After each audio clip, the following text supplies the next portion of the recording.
देखिए आज नया चैप्टर है और ये है गति के नियम। ज़्यादा डिफ़िकल्ट नहीं है क्योंकि पिछली क्लास में पढ़ चुके हो, 8th में, 9th में, थोड़ा बहुत 10th में। इस चैप्टर से रिलेटेड बहुत सारी चीज़ें। तो सबसे पहले यहाँ पर जो है ये है बल, फोर्स। पर ये होता क्या है, इसको दो तरह से डिफाइन कर सकते हैं। एक, वह बाह्य कारक जो किसी वस्तु में क्या उत्पन्न कर दे, त्वरण। त्वरण का मतलब है उसकी गति में क्या कर सकता है, परिवर्तन। या तो गति को कम कर दे या गति को क्या कर दे, ज़्यादा कर दे, या दिशा बदलना भी क्या कहलाता है, त्वरण। भले गति समान हो, जैसे हम कल उसके पहले वाले में देख रहे थे कि वृत्ति गति में चाल समान थी, एक ही चाल से वस्तु चल रही थी, पर उसकी दिशा क्या थी, अलग। तब भी हम उसको क्या मान रहे थे, त्वरण। ठीक है। तो त्वरण का मतलब यह है कि या तो वेग में परिवर्तन हो। वेग में परिवर्तन का मतलब या तो उसका परिमाण बदल सकता है या उसकी दिशा बदल सकती है या दोनों बदल सकता है। ठीक है। तो अब इसको याद न करके इसको याद करिए, इससे परिभाषा बन जाएगी। एफ माने कोई बाह्य कारक है। एफ माने क्या है, कोई बाह्य कारक। फिर एम माने कोई वस्तु हो गई, है ना। कोई बाह्य कारक किसी वस्तु में त्वरण उत्पन्न करता है। ए माने क्या होता है, त्वरण। तो उसे क्या कहते हैं, बल। तो बल की परिभाषा इससे बनाना आसान है कि इसको याद करना। इसके याद करोगे तो सारी चीज़ें बनेंगी। इसका मात्रक भी बनेगा, विमी सूत्र भी बनेगा, सब कुछ बनेगा। ठीक है, क्लियर हो गया। तो एफ को अभी क्या बोलोगे, यहाँ से चालू करते हैं। वह बाह्य कारक जो किसी वस्तु में त्वरण उत्पन्न कर देता है उसे क्या कहते हैं, बल कहते हैं। यहाँ से चलाना है, एक घूम करके वहीं पर आ जाना है। याद हो गया? ठीक है। तो एक बार आप लोग को बोलना है, हाँ, वह बाह्य कारक जो किसी वस्तु में त्वरण उत्पन्न कर दे वो क्या कहलाता है, बल कहलाता है। कभी कभी ये खाली स्थान में भरने के लिए भी आ जाता है ना, कि त्वरण उत्पन्न करने वाला बाह्य कारक खाली स्थान कहलाता है, तो उसे क्या कहते हैं, बल। और कई बार रोजमर्रा के जीवन में आप बोलते हो, यार बड़ा फोर्स लग रहा है ना, ताकत लगा रहे हैं, तो वही क्या कहलाता है, बल कहलाता है। बल का जो सूत्र है, F इक्वल टू क्या होता है, ma।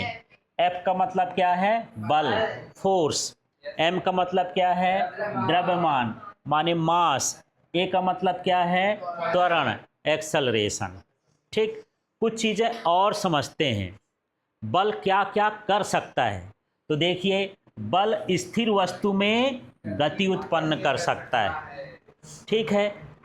जैसे आप साइकिल चलाते हो तो साइकिल तो खड़ी रहती है, मान लो शुरू में, वो कैसी है, स्थिर। जब आप उसमें ताकत लगाते हो माने बल लगाते हो तो वो चलना चालू कर देती है, माने उसमें क्या आ गई, गति आ गई।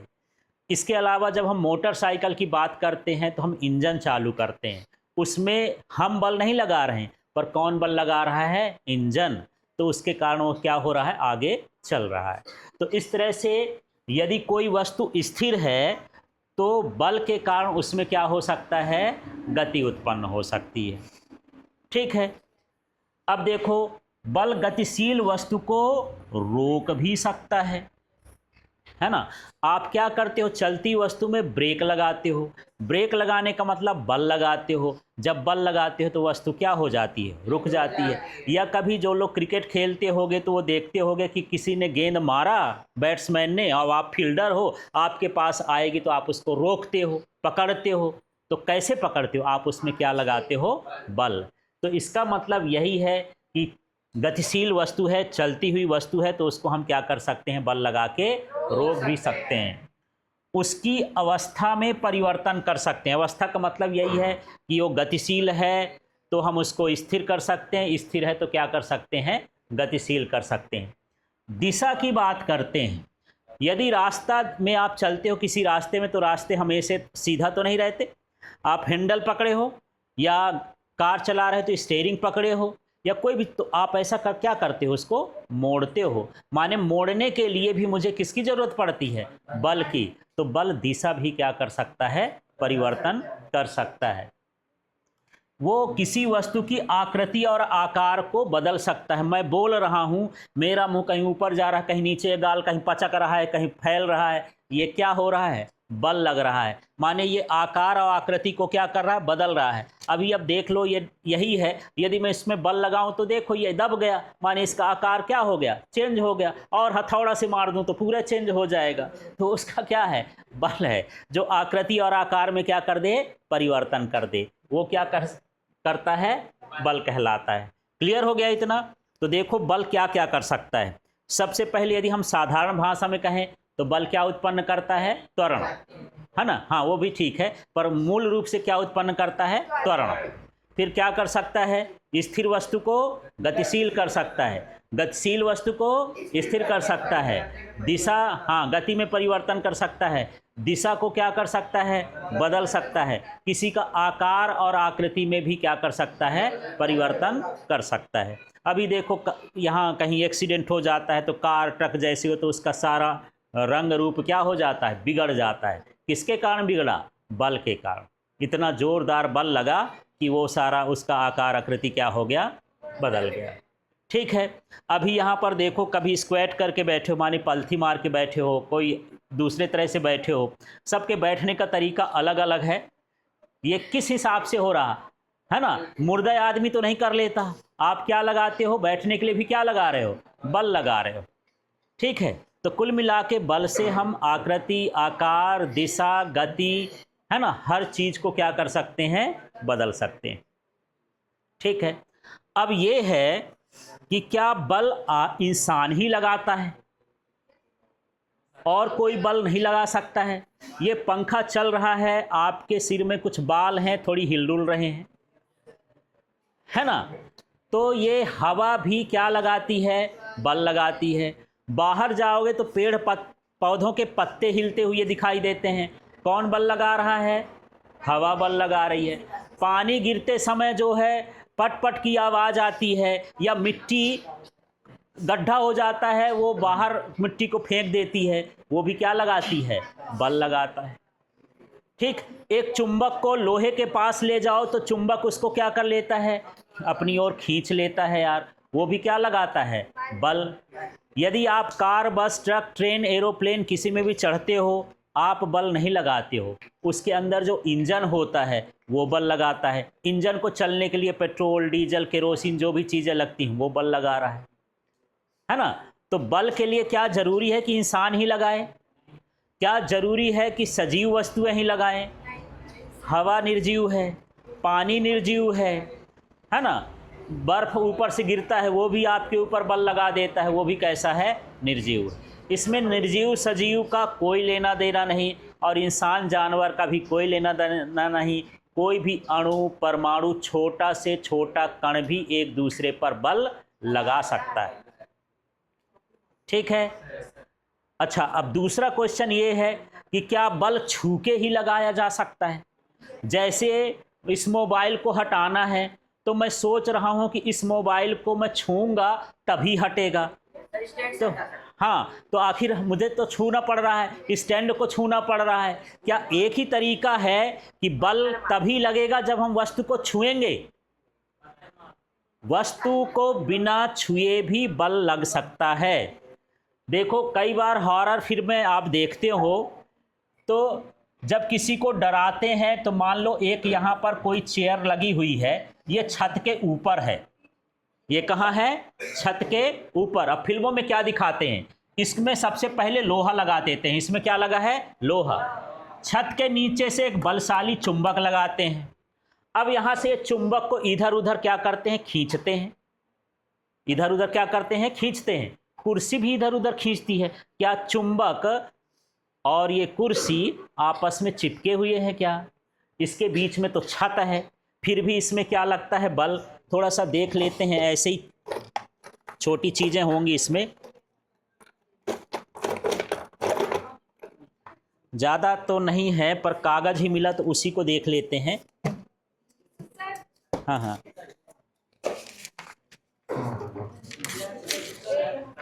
ये देखिए एक पिन है।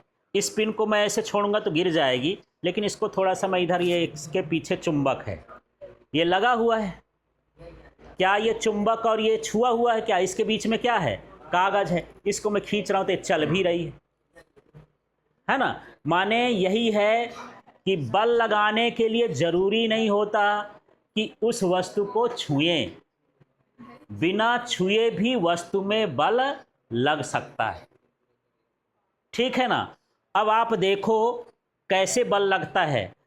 आप मोबाइल से किसी को फोन लगाते हो, आप सिंपल नंबर डायल करते हो, ठीक। अब गहरी नींद में हो और सो रहे हो, आपके बगल में मोबाइल है, एकदम से घंटी बजती है, आप थनक जाते हो, है ना। मेरा मोबाइल यहाँ, घंटी जा रही है कहीं और, क्या ये मोबाइल और वो मोबाइल आपस में टच में है? नहीं है। फिर भी ये उस पर बल लगा दिया, आपने नंबर डायल किया तो उसमें क्या लग गया? बल, तभी तो घंटी बज रही है, उसमें वाइब्रेशन चालू हो जाता है।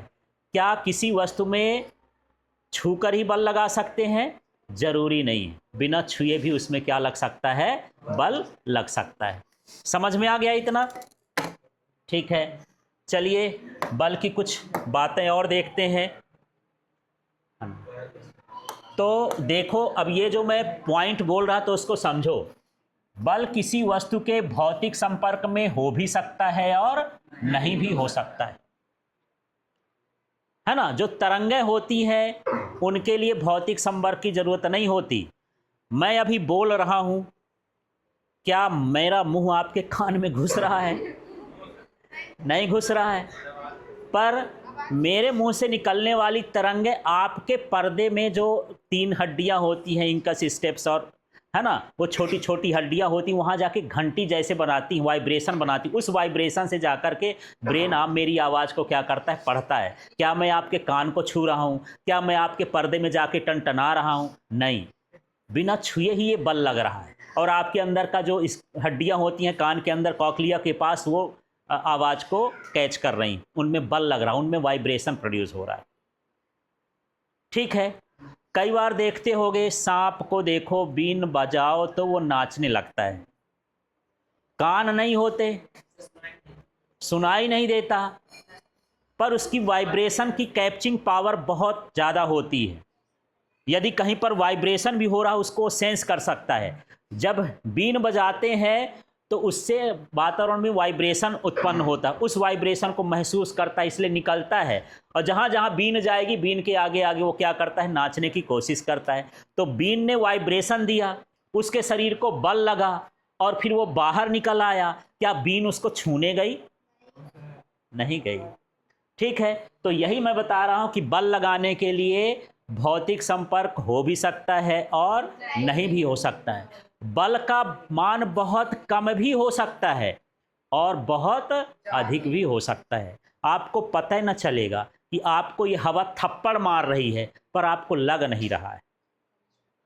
आपको बार बार टच कर रही है ना, तेज तेज हवा लगने लगती है तो आपको पता चलने लगता है कि नहीं, हवा ज़्यादा लग रही है। पर ये हवा आपको कैसे कर रही? थप्पड़ मारी, छोटे छोटे कण टकरा रहे हैं, पर इनका बल का मान कम है, इसलिए आपको पता नहीं चलता।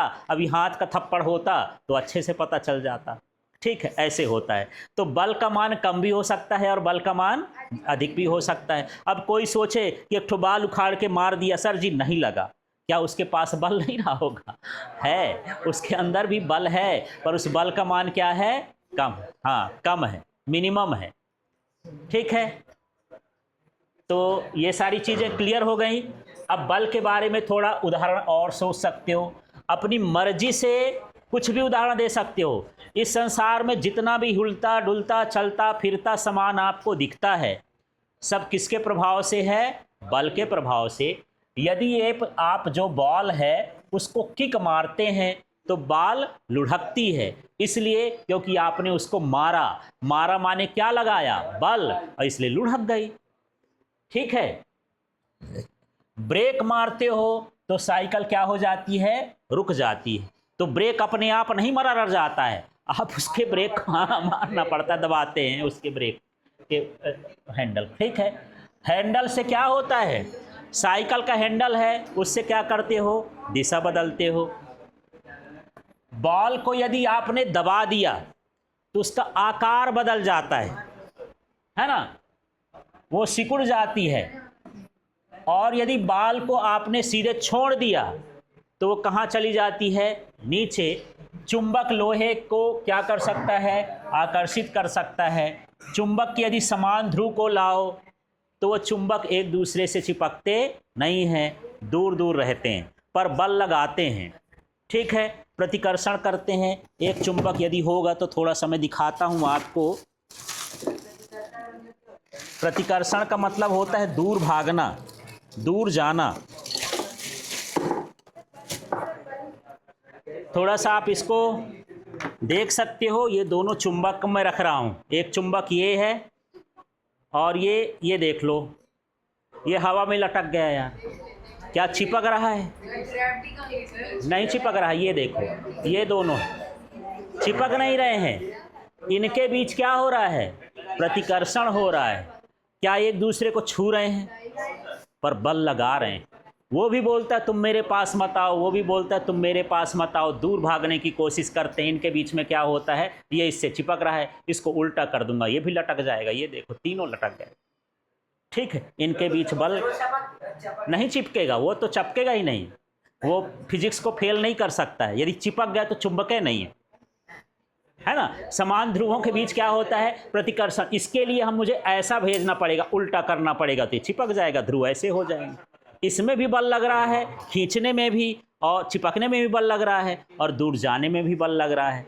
तो ये सभी क्या है, ये चुंबकीय बल हैं। तो मैं बल की बात बोल रहा हूँ। एक है तो ये इससे चिपक गया, माने भौतिक संपर्क है, और एक के बीच भौतिक संपर्क नहीं है, फिर भी इसमें क्या लग रहा है, बल लग रहा है। ठीक है, अब चलिए कुछ और चीज़ों को जानते हैं यहाँ। हाँ जी, इसका जो SI मात्रक है बल का, वो क्या है, न्यूटन। हमारे फिजिक्स में बहुत बड़े साइंटिस्ट हैं न्यूटन, बहुत सारी थ्योरी दिए हैं, है ना। वो आगे पढ़ते जाओगे, उन्हीं के नाम पर बल का मात्रक क्या दिया गया है, न्यूटन। पर अभी मैं एक खाली स्थान पूछा था कि बल का मूल मात्रक क्या होता है ना। तो जो बल का सूत्र है ना, उससे निकाल सकते हो। F = क्या लिखे थे, ma। तो m माने क्या हो गया, किलोग्राम। द्रव्यमान का मात्रक क्या होता है, किलोग्राम। त्वरण का मात्रक क्या होता है, मीटर प्रति सेकंड स्क्वायर। ये इसका मूल मात्रक है। तो आपसे परीक्षा में दो तरह का प्रश्न पूछता है। बल का SI मात्रक लिखो, तो बल का SI मात्रक क्या हो गया, न्यूटन। बल का मूल मात्रक लिखो, किलोग्राम मीटर प्रति सेकंड। ये भी सही है, ये भी सही है, बस नापने के लिए नाम अलग अलग हैं कि कोई इससे बोल रहा है, कोई इससे बोल रहा है। ठीक है, पर जब भी SI आएगा तो ये है। बल एक कैसी राशि होती है, सदिश। हमको दिशा बताना पड़ता है। जब हम पैडल आगे मारेंगे, माने साइकिल चला रहे हैं, तो हम बताएंगे ना साइकिल आगे जा रही है कि पीछे जा रही है कि मुड़ रही है। ये जो हम आगे पीछे, मुड़ना, दाएं बाएं, ये सब बोलते हैं, वो क्या है, दिशा है। ठीक है, तो बल की ये क्या होती है, दिशा। इसलिए बल कैसी राशि होती है, सदिश राशि होती है। तो कभी कभी इतने भर पूछ देता है कि बल कौन सी राशि होती, कौन सी राशि हो गई, सदिश। ठीक है, अब बल का विमीय सूत्र देखो, ये होता है mLT-2। पर ये आया कैसे, आप खुद से निकाल भी सकते हो। अभी मैं सूत्र लिखा था F = क्या, m × a। अब मुझे मात्रक मत बताना, विमीय सूत्र। m का विमीय सूत्र, द्रव्यमान का विमीय सूत्र, बड़ा M। ठीक है, और त्वरण का, हाँ, अब यदि नहीं बन रहा है तो त्वरण के सूत्र में चले जाना कि त्वरण का होता है वेग बटे समय, उससे भी निकाल सकते हो। पर अभी बोल रहे थे LT- क्या है, 2। सब मिलाओ तो क्या बन जाएगा, mLT-2। इसलिए इसका विमीय सूत्र क्या हो गया, mLT-2। इसका विमीय सूत्र निकालना नहीं है आपको, इसका विमीय सूत्र रटना है। क्योंकि ये बहुत सारे माने जो हम भौतिक राशियां देखते हैं उनको निकालने के काम आता है। जैसे कार्य का है, वेग का है, त्वरण का है, विस्थापन का है, बल का है। इनका विमीय सूत्र 8-10 ठो आपको यदि तैयार हैं तो सारी राशियों के विमीय सूत्र आप आसानी से निकाल सकते हैं। ठीक है, अब मुझे ये पता करना है कि 1 न्यूटन बल क्या होता है। और परीक्षा में यहीं पर कंफ्यूजन हो जाते हैं, पूछे बल क्या है और एक बार पूछ दिया 1 न्यूटन बल क्या है, तो दोनों में बल बल की परिभाषा लिखाते हैं, है ना। तो 1 न्यूटन बल कैसे करेंगे, मैं बोला था कि सूत्र ही सब बोलता है, परिभाषा भी बोलता है, मात्रक भी बोलता है, बिमी सूत्र भी बोलता है, सारा कुछ कौन बोलता है? सूत्र। सूत्र बता दो क्या था यार? F equal to M into A. ठीक है, इससे परिभाषा भी आ गई। वह बाह्य कारक जो किसी वस्तु में त्वरण उत्पन्न कर दे उसे क्या कहते हैं? बल। ठीक है, यहां से ये भी पता चल गया कि त्वरण सदिश है, तो ये भी क्या है? सदिश। यहां से हमको विमी सूत्र भी पता चल जाएगा, यहाँ से हमको ये जो इसका मूल मात्रक है वो भी पता चल जाएगा। परिभाषा मात्रक सबसे यही आता है। अब मुझे 1 न्यूटन बताना है, तो देखना सबका वो लिख देते हैं मात्रक। बल का मात्रक न्यूटन, तो 1 न्यूटन हो गया। द्रव्यमान का मात्रक 1 किलोग्राम हो गया। और त्वरण का मात्रक क्या होता है? 1 मीटर प्रति सेकंड। अब 1 न्यूटन की परिभाषा ना आया है, 4 तरह से परिभाषा बोल सकते हो। ठीक है, देखो 1 न्यूटन वह बल है जो 1 किलोग्राम वस्तु में 1 मीटर प्रति सेकंड स्क्वायर का त्वरण उत्पन्न कर दी। वस्तु है, ये त्वरण है ना? क्या 1 न्यूटन वह बल है जो 1 किलोग्राम की वस्तु में 1 मीटर प्रति सेकंड स्क्वायर का त्वरण उत्पन्न कर दे, है ना? यहां भी ले सकते हो। अब यहां से चालू करते हैं। वह बाह्य कारक जो 1 किलोग्राम की वस्तु में 1 मीटर प्रति सेकंड स्क्वायर का त्वरण उत्पन्न कर दे, उसके बल का मान 1 न्यूटन होता है। उल्टा बोल दिए। यहां से भी चालू कर सकते हो, है ना? यदि 1 मीटर प्रति सेकंड स्क्वायर का त्वरण 1 किलोग्राम की वस्तु में उत्पन्न हो, है ना, तो उसमें लगने वाले बल का मान 1 न्यूटन होता है। ठीक है, चलिए थोड़ा सा बोलो तो यहां से चालू करो। वह बल, वह 1 न्यूटन बल बोलो। 1 न्यूटन बल जो 1 किलोग्राम की वस्तु में 1 मीटर प्रति सेकंड स्क्वायर का त्वरण उत्पन्न कर दे, उस बल को क्या बोलते हैं? 1 न्यूटन बल। जैसा भी बोलना हो बोल सकते, बस एक एक करके बोल देना, कोई क्रम नहीं है, बस आपको समझाना है। चाहे इधर से चालू कर दो, चाहे इधर से चालू कर देते। चलो पहले ये बोल दो, 1 मीटर प्रति सेकंड स्क्वायर का त्वरण यदि 1 किलोग्राम की वस्तु में उत्पन्न हो तो उस पर लगने वाले बल का मान 1 न्यूटन होता है। ऐसे बोलते हैं, ये न्यूटन की परिभाषा है। और ऐसे ही सारे सूत्रों में हमको देखना है परिभाषा को डिफाइन करना। एक बार तरीका समझ जाओगे तो सारे फिर अपने आप से भाषा बनाने लगो। मैं ये तो नहीं पढ़ा हूँ यार ऊपर वाला, ठीक है, इसी से बोल रहा हूँ। तो देखो, यदि 1 किलोग्राम द्रव्यमान की वस्तु में 1 मीटर प्रति सेकंड स्क्वायर का त्वरण उत्पन्न हो तो इस पर लगाए गए बल का मान कितना हो गया? 1 न्यूटन। ये यहाँ से पढ़ दिया। 1 किलोग्राम की वस्तु में 1 मीटर प्रति सेकंड स्क्वायर का त्वरण उत्पन्न हो तो उस पर लगने वाले बल का मान 1 न्यूटन होता है। कैसे भी बना लो, है ना? इस तरह से करते हैं। अब चलिए थोड़ा सा इसका ये भी देखते हैं कि 1 न्यूटन, पहले इसका जो सीजीएस मात्रक है पुरानी पद्धति का, वो क्या होता है? डाइन। अभी मैं बोल रहा था यार कि एक बाल को भी मारते हैं, एक हवा का कण भी हमसे टकराता है तो इसमें भी बल होता है, तो इस बल का मान बहुत कम होता है। ऐसे कम बल को हम क्या बोलते हैं? डाइन। ठीक है, मुझे लगता है शायद इसलिए नाम कुछ ऐसा है। डाइन एक हम लोग भूत प्रेत भी मानते हैं, दिखती नहीं है पर काम बहुत कर जाती है। ठीक है, ऐसा है। तो ये इस तरह से है। अब ये सीजीएस यूनिट है। कैसी यूनिट है? सीजीएस। अब मुझे एक डाइन की परिभाषा देना है। परेशान हो जाओगे, 1 न्यूटन याद करूं, 1 डाइन याद करूं। तरीका देखो, अभी फार्मूला बताओ क्या था? F equal to M A. अब इसको सीजीएस में लिखना है। इसको क्या लिख दूं? डाइन। क्या लिख दूं? डाइन। इसको क्या लिख दूं? 1 किलोग्राम। किलोग्राम नहीं भाई, सीजीएस में क्या हो गए? हाँ, ये किस में हो जाएगा? ये हो जाएगा ग्राम में। ठीक, और ये किस में हो जाएगा? 1 सेंटीमीटर पर सेकेंड। किलोग्राम को ग्राम में कह दो, मीटर को किस में कह दो? सेंटीमीटर। अब मैं नहीं बता रहा हूं, आप लोग बोलो। यदि 1 ग्राम की वस्तु में 1 सेंटीमीटर प्रति सेकेंड स्क्वायर का त्वरण उत्पन्न हो तो उसमें लगने वाले बल का मान 1 डाइन होता है ना? देखो, दूसरी परिभाषा आप लोग अपने ही से बोल लिए, तो ये डाइन की परिभाषा हो गई। सूत्र से ही सरल रहता। सूत्र में जब एसआई पूछे तो एसआई के मात्रक लिख दो, सीजीएस की पूछे तो सीजीएस की मात्रक लिख दो। ठीक है। इसका गुरुत्वीय मात्रक भी होता है, ये होता है ग्राम भार। अब गुरुत्वीय मात्रक क्या देखो, ये mg होता है। माने जैसे हम लोग बैठे हैं तो हमको पृथ्वी बल लगाती है, जब पृथ्वी का बल लगता है तो हम उसको गुरुत्वीय मात्रक कहते हैं। और इस संसार में, इस धरती में जितनी भी वस्तु हैं सबको पृथ्वी ना पकड़े हुए है। मैं उस दिन बता चुका हूँ, जिस दिन छोड़ देगा तो तुमको पता ही नहीं चलेगा कि कहाँ जाओगे तुम। ठीक है, ऐसा है, इसलिए इसको बोलते रहना कि पकड़े रहिए। हाँ, ग्राम भार का मतलब यही है कि जब हम भार निकालते 1 ग्राम का तो क्या कहलाया, ग्राम भार। ठीक है, और इसका मान कितना होता है, 980। ठीक है, नहीं यदि मैं इसको लूँगा तो डाइन में कह सकते हो उसका भार। ठीक, और यदि हम ग्राम भार लेते हैं किलोग्राम में तो उसका मान होता है 9.8। ठीक है, इस तरह से इसको मैं थोड़ा सा स्किप कर देता हूँ क्योंकि ज़्यादा इम्पॉर्टेंट नहीं है।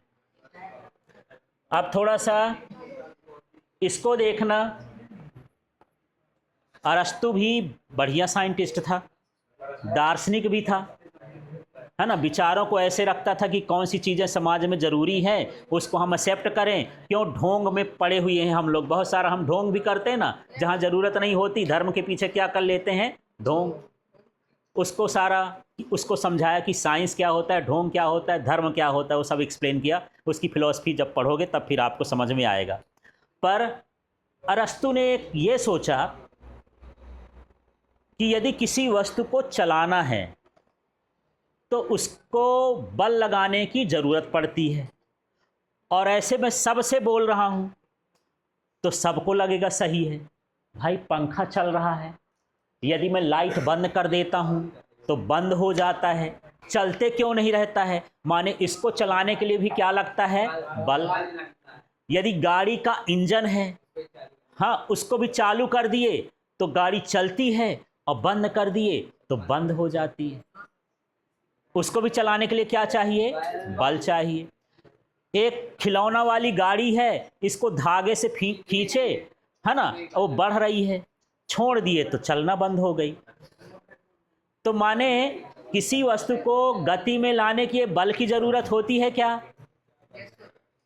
होती है। हाँ, ये जो है यहाँ पर मैं लिखा हूँ, इसको पढ़ना, ये रॉन्ग का कॉन्सेप्ट है और ये हमारा क्या है, भ्रम है। यहां पर समझना, किसी वस्तु को चलाने के लिए बल की आवश्यकता नहीं होती। हाँ, तुमको भी गलत लग रहा है। बाद में इन्हीं का जो चेला था, है ना, वो उनको ही समझाया कि नहीं गुरुजी ऐसा नहीं है, ऐसा वाला है। ठीक है, तो समझो क्या कैसा वाला है। ठीक है, देखो अभी कल हम देखेंगे, इसका कॉन्सेप्ट को क्लियर करेगा कौन करेगा उसको हम कल समझेंगे। पर अभी यहाँ देखो, कोई वस्तु क्यों रुकती है। यदि ये पंखा एक बार चालू कर दिए हो, है ना, तो अरस्तु के हिसाब से बल लग रहा है।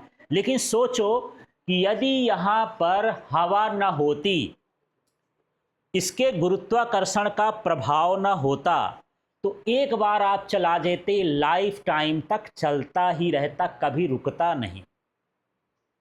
मुझे ये बताओ, जितने भी संसार में ग्रह हैं, उपग्रह हैं, तारे हैं, क्या रुके हुए हैं? सब घूम रहे हैं। सूर्य घूम रहा कि नहीं? सूर्य भी घूम रहा है, चक्कर नहीं लगा रहा माने पृथ्वी का, वो अपनी जगह पर क्या है, घूम रहा है। चंद्रमा में घूम रही है, इसको कौन बल लगा रहा है, कौन इंजन इसका, कौन इंजन है इसका, कौन सप्लाई। और फिर बल, और इसका बल है तो अरबों खरबों वर्ष से घूम रहे, क्यों नहीं रुक रहा है? क्यों कि उधर जो है घर्षण नहीं है, हवा का प्रभाव नहीं है। ठीक है, इस धरती में ये सब है। जिस दिन ये सारी चीज हट जाएगी उस दिन जो है बल की आवश्यकता नहीं होगी। चलती हुई वस्तु चलती ही रहेगी, रुकी हुई वस्तु क्या होगी, रुकी ही रहेगी। इसके लिए एक जो है चिकना सतह ले लो, 2-4-10 किलोमीटर, एक गेंद को जमीन में लुढ़काओ, वहां पर रुक जाएगी। लेकिन हम एक ऐसी सतह लिए हैं जिसमें घर्षण नहीं है, फिसलन बहुत है, यदि एक गेंद को छोड़ दोगे वो चलती ही जाएगी, चलती ही जाएगी। अब वो क्यों नहीं रुक रही है? नहीं, केवल हमको रुका भर देना है, माने हम शुरू में बल लगा दिए, अब उसी बल के मान से वो हमेशा क्या होती रहेगी, चलती रहेगी, रुकेगी नहीं। तो क्या दोबारा बल की आवश्यकता है? हाँ, तो यही है, इनको समझाया गया कि आपका कॉन्सेप्ट गलत है, आप किस में हो, भ्रम में हो, इसलिए इसको क्या बोला जाता है, अरस्तु की भ्रामकता, कि किसी वस्तु को गतिमान करने के लिए बाह्य बल की आवश्यकता होती है। ये गलत बात है, ये इनका क्या है, भ्रम है, सही नहीं है। जैसे आप बैठे हो तो मैं बोलूं कि आप बैठे नहीं हो, आप धरती में ऐसे लटके हुए हो, पर मुझे बहुत समझाना पड़ेगा कि आप लटके हुए हो, क्योंकि सबको तो ऊपर दिखता कि हम बैठे न हैं। आप बैठे हो, आपकी आंख में ये भ्रम है, आपका इमेज हमारी आंख के अंदर कैसा बन रहा है, उल्टा। माने आप सीधा बैठे हो तो आप कैसा दिख रहे हो, उल्टा। मतलब ये है कि आप उल्टे बैठे होगे तब ना मुझे क्या दिख रहे हो, सीधे। तो आप बैठे ऐसे हो पर वास्तव में हो कैसे, ऐसे। ये मेरे आंख का क्या है, भ्रम है। तो इस तरह से ये भ्रामकता होती है।